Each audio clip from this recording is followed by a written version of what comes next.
Sir आज क्या बताने वाले हैं? आज भी ऑटो फिल्म बता रहे हैं। आओ आज तुम्हें चैट जीपीटी, एआई, एक्सेल और ऑटोफिल बताएंगे। लेकिन पहले क्या है हमारा काम बताना, कि मैं बच्चों लोग को ये बताऊंगा कि क्या असाइनमेंट में कैसे आंसर करना है। चलो और दिखाते हैं।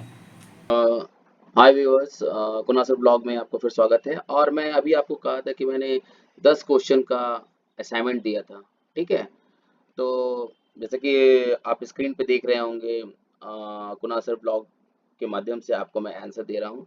तो मैंने 10 क्वेश्चन का टेस्ट लिया था, 6A 6B 7A 6A 6B और 9A और 9B को लिया था। ठीक है, ये टेस्ट था, एक नॉर्मली ब्रीफली में टेस्ट लिया था, जिसमें ये क्वेश्चन था इनपुट डिवाइस क्या होता है। ठीक है, इनपुट एंड आउटपुट डिवाइस क्या होता है। ठीक है, मैंने सेपरेट सेपरेट क्वेश्चन कहा था, लेकिन मैंने एक साथ कर दिया हूं बच्चों। ठीक है, इनपुट एंड आउटपुट लिख दिया हूं।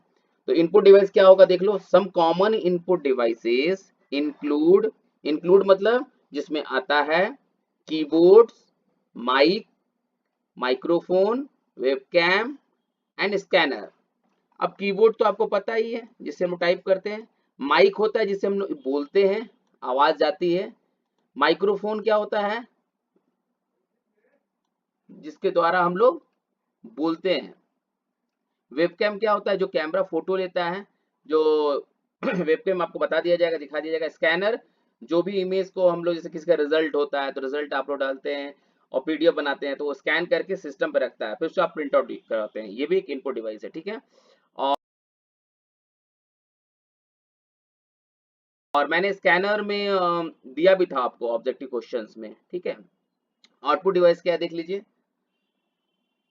इसका मतलब पहले समझने की कोशिश कीजिए। अलाउ यूजर, आउटपुट डिवाइस क्या करता है, यूजर्स। यूजर्स कौन, आज बोला था ना, यूजर्स का मतलब क्या होता है, जो हम लोग खुद और जो कंप्यूटर यूज कर रहा है वो यूजर्स हो गए। यूजर जो देख सकता है, हियर मतलब सुन सकता है, और otherwise receives the result for the computer processing, जो कंप्यूटर वर्क कर रहा है वो दिखाता है। और आउटपुट डिवाइस क्या है, मॉनिटर।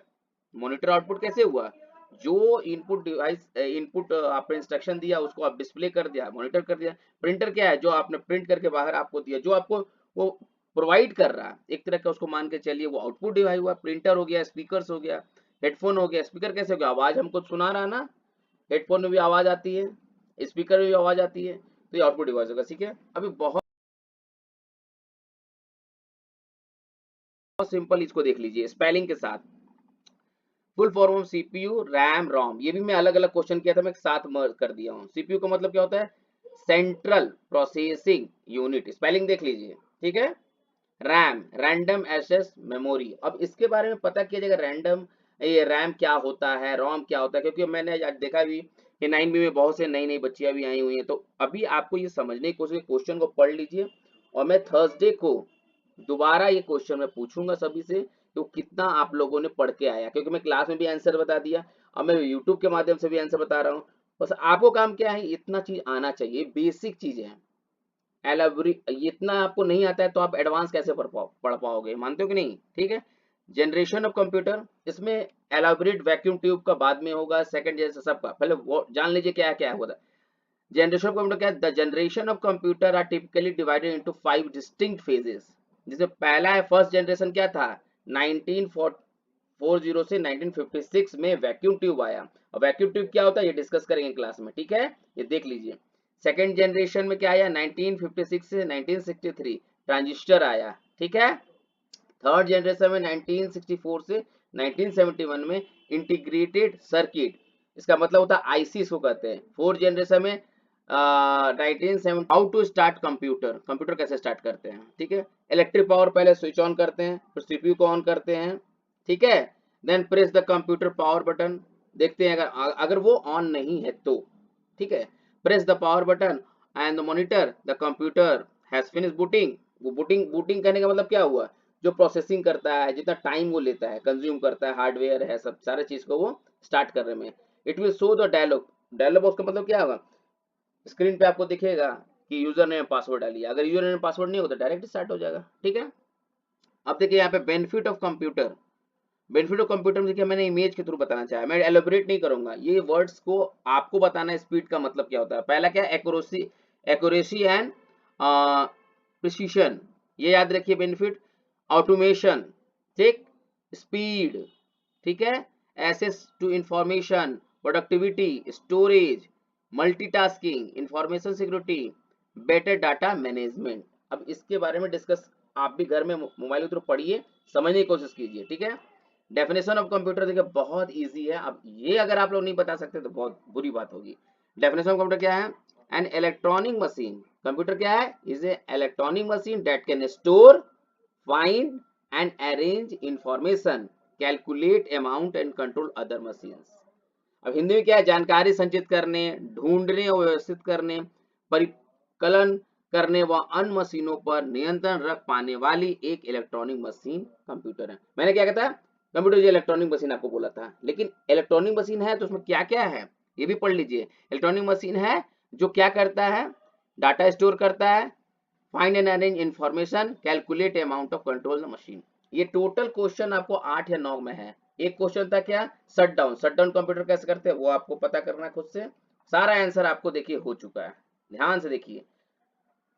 एक बार और आपको मैं बोल देता हूँ, welcome to student on my YouTube channel Kunal sir blog. जितने भी बच्चे हैं मैं आपसे बस यही कहूंगा कि बस इसको सब्सक्राइब करके रखिए और कमेंट में लिख दीजिए कि सर मुझे ये नहीं आता है। आपको विद इन आने वाले समय में उसका वीडियो बन के आपके पास हाजिर रहेगा। आप सिर्फ पढ़ने के लिए तत्परता दिखाइए। क्वेश्चन देख लीजिए, देख लिए सारा देख लीजिए, बहुत इजी है, ठीक। इमेज के थ्रू भी वीडियो में दिखा दूंगा, ठीक है। तो मैं सारा चीज का, रैम का इमेज क्या होता है, रोम का इमेज क्या होता है, मैं सारा इमेज के थ्रू दिखा दूंगा। और कुणाल सर ब्लॉग को like, subscribe and comment and subscribe कीजिए। Bye bye. Hi guys, Kunal sir blog में फिर से आपका स्वागत है। आज बच्चों को जो असाइनमेंट मैंने दिया था, 36 क्वेश्चन दिया था, तो वो बच्चे बहुत से नहीं ले करके आए हैं। तो ये श्वेता नाम की लड़की है जो पूरे क्वेश्चंस को करके आई है, आंसर करके आई है। तो मैंने कहा कि सारा क्वेश्चन आंसर लिख दो यहाँ पर। तो सारे बच्चे से लिखवा रहा हूँ और टेस्ट डेट में मैंने दे रखा है 17/6/24 को मैं दोबारा इन लोगों का टेस्ट इसी क्वेश्चन से लूँगा, क्योंकि ये सरकारी स्कूल के बच्चे हैं और इन लोगों को घर में कंप्यूटर नहीं है और थोड़ा फैसिलिटी नहीं है। मैं सोचता हूँ कि कुछ 10 ही क्वेश्चन ये लोग सीख जाएँ, वो बहुत काम करेगा इन लोगों के लिए। देखिए बच्चे, सारे बच्चे लिखो, सारे बच्चे लिखो।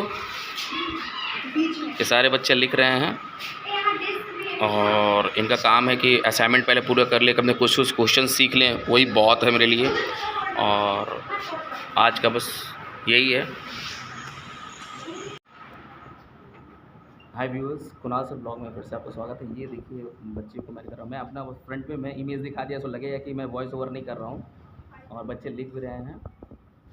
और यही मतलब डेली रूटीन है। ये कहने का मतलब क्लास में बच्चों का एक्टिविटीज़ को देखना ही बहुत ज़रूरी होता है कि क्या बच्चे पढ़ रहे हैं क्या नहीं कर रहे हैं। क्योंकि क्या होता है कि आओ क्लास में और असाइनमेंट लिखवा के चले जाओ, चाहे कुछ भी पढ़ा कर चले जाओ, बच्चे क्या कर रहे हैं ये नहीं पता करेंगे। तो मैं गार्जियन से भी यही बोलना चाहूँगा कि प्लीज़ अपने बच्चों का कॉपी चेक करें कि वो क्या लिखते हैं, क्या पढ़ते हैं घर में। अगर स्कूल गए हैं तो क्या पढ़ के आए, कम से कम 10 मिनट पूछना चाहिए हर फादर्स को, हर गार्जियन को। क्या पूछना चाहिए कि नहीं?